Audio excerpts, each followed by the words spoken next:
Hi, I'm Savannah. And I'm Hector. And we are so glad you're here today. Yeah, sure, whatever. We're going to be learning about some incredible things today. But hold on now, what do you mean? I mean, we are going to be learning about some amazing stories in the Bible, and we're going to see what God was teaching us through those stories. Well, I guess that's okay. But we're going to first sing a song. What kind of song? A worship song. Can I pick it? Yeah, sure. What do you want to sing? You'll see, it's my favorite. But, don't tell anyone that. Especially not Winston. Okay. Kids, stand up and let's sing Hector's favorite song to God. Yep.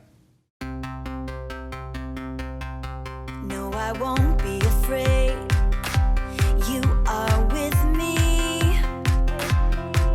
You are right beside me every day. Even when it feels like everything's going wrong, I can look up to you, God, and find my strength.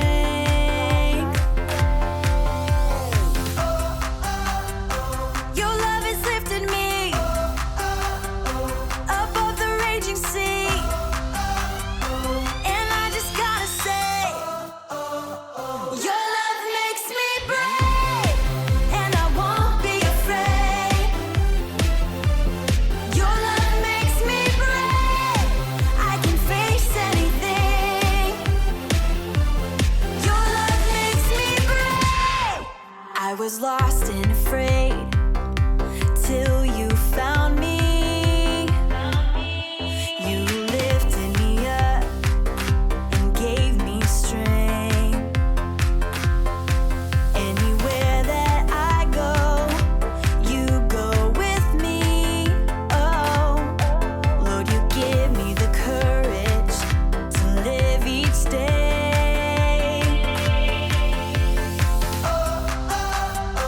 Your love has lifted me above the raging sea, and I just gotta say, your love makes me brave, and I won't be afraid. Your love makes me brave, I can face anything. Your love makes me brave, and I won't be afraid. Your love makes me brave, I can face anything. Your love makes me brave. Your word will light my way. Your word will help me to stand. I know I'm safe with you. I know I'm held in your hands. Your word will light my way. Your word will help me to stand. I know I'm safe with you. I know I'm held in your hands. Your love makes me brave, and I won't be afraid. Your love makes me brave, I can face anything. Your love makes me brave, and I won't be afraid. Your love makes me brave, I can face anything. Your love makes me brave.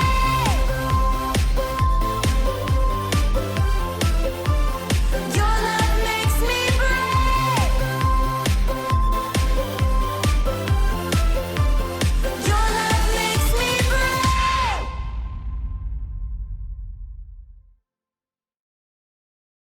Great singing and dancing. You can sit down now. Hector, that was a great song. Yeah, it was a good one. But, again, don't tell anyone I like songs, okay? Okay. Especially not Winston. I won't, but speaking of Winston, I think he had some things he wanted to tell the kids. You mean, like about the time he broke my boombox and it played the same song for 5 days straight? No, I think he wanted to tell us about our word of the day. Oh, well, that's better. What's the word of the day? Well, we're about to find out. Friends, put on your listening ears. And that thing that, that you put on your head that helps you think? What's that called? A thinking cap? Yeah, go ahead and throw that on too. And let's join Pastor Steve and Winston for our word of the day. It's Word of the Day with Pastor Steve and Winston.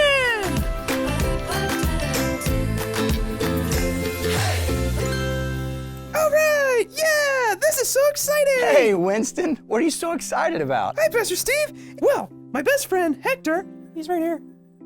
Very cool. Yeah, he got us 2 tickets to the baseball game today. Oh, wow, that is cool. Yeah, it sure is. And you know what the crazy part is? What's that? Hector doesn't even like baseball. What? Who doesn't like baseball? Well, there's a lot of things Hector doesn't like baseball, birthday cakes, birthdays, rainbows, sunshine, laughing, happiness in general. It sounds like Hector doesn't like a lot of things. But he got us tickets anyway. And you know what? He and I are going to the game.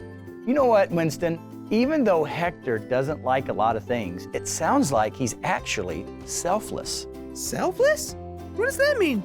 See, selfless means that you care more about someone else's feelings than you do your own feelings. Oh, I get it. Yeah, and see, Hector doesn't like baseball, but he bought you the tickets, and he's taken you to the game, so not only is Hector selfless, but he's also a pretty good friend. Wow, I think you're right, Pastor Steve. All right, Winston, you ready to go? Hey, Hector, Pastor Steve and I were just talking about how nice it was for you to get us these tickets. What? Well, I didn't do anything nice. Sure you did, silly.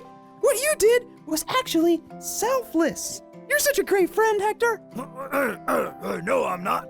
Haha, come on, silly. Let's go catch a fly ball. Wait, but I don't like fly balls. You know, this ought to be good.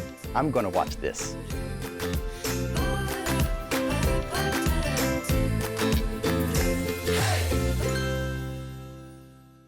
Hey, that was pretty good. I guess Winston knows some stuff. Yeah, so we know what the word of the day means now. And now, Hector, What? we're going to sing another song. More songs? Yep. All right, what's this one? It's Psalm 77:14. It's our Bible verse. Okay, let's do it. Great. Friends, stand up with us. And let's sing this here song.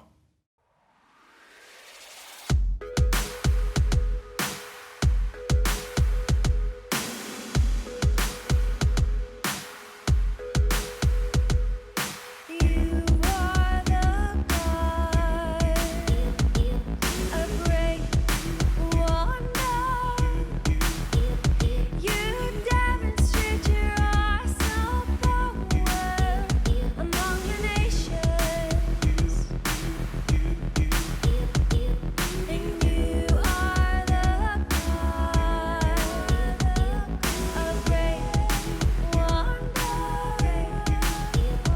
You demonstrate your awesome power among the nations.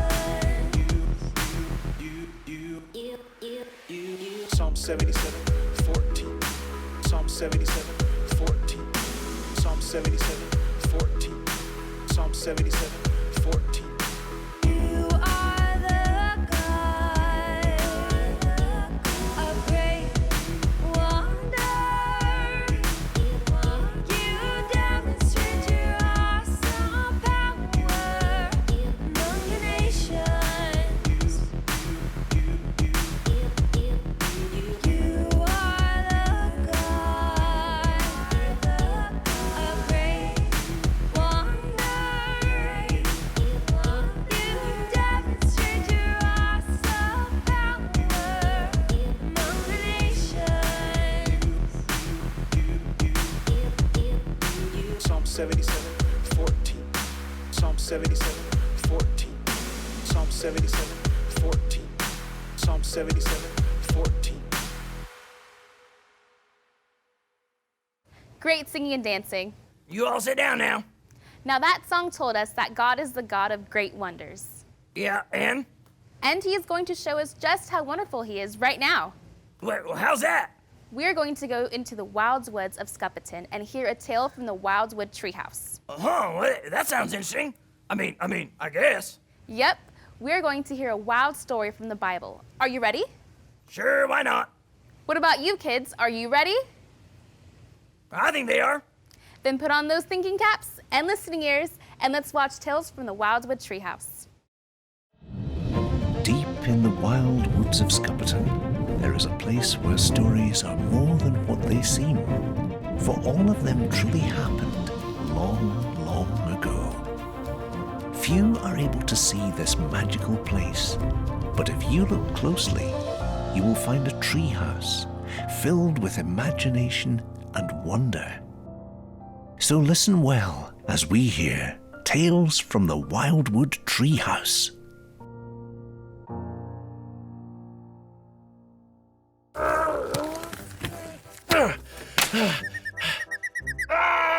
I missed again! I'll get you for this!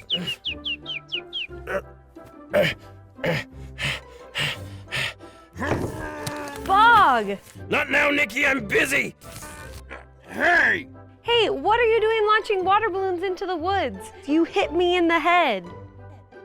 Oh, so that's why you're all wet. Why else would my hair be all wet, Bog? I don't know. I was trying to hit the flaprios. What? The flaprios, the birds. Yeah, what about them? They ruined my chocolate pie. Chocolate pie? Yeah, I like to bake. Anyway, the point is they ruined it. So you're launching water balloons at them? Yes, and then they tried to say they were sorry. But they aren't sorry, How do you know? because people don't change. And neither do birds. That's not true, Bog. Yes, it is. Give me one example. I can give you two. Look at this. What is it? It's a pop-up book. Pop Up? book? Yeah, that's right. It's a book that pops up. Just look at this.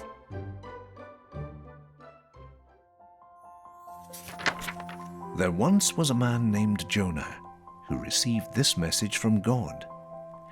Get up and go to the great city of Nineveh. Announce my judgment against it.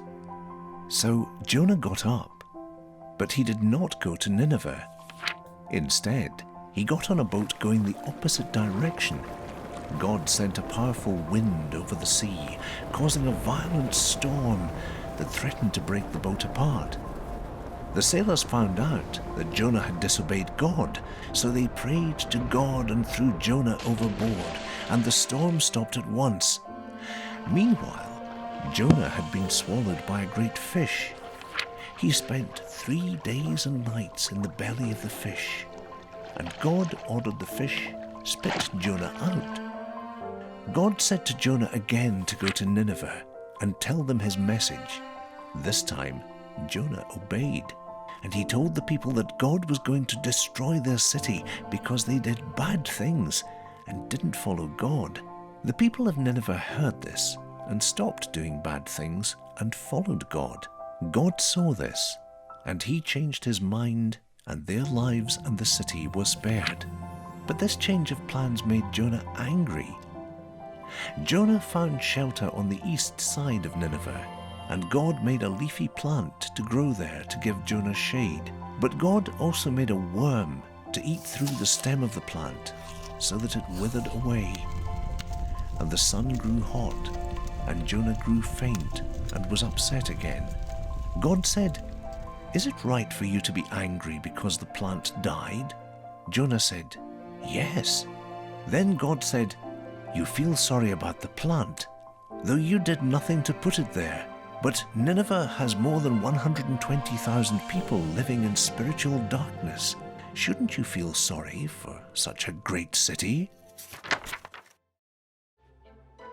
See, people can change.